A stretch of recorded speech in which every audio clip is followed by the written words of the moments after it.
అమర్ రాథోడ్ టెర్రరిస్టులను వెతకడానికి బయటికి వెళ్తారు. ఇంట్లో మిస్సమ్మ, పిల్లలు, మనోహరి అలాగే ముసలి వాళ్ళు ఇంట్లోనే ఉంటారు.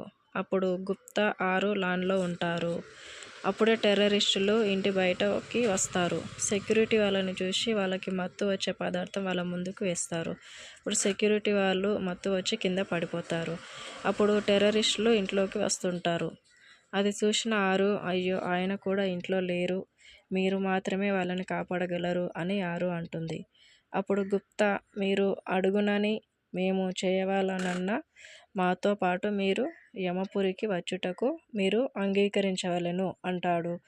మరి ఆరు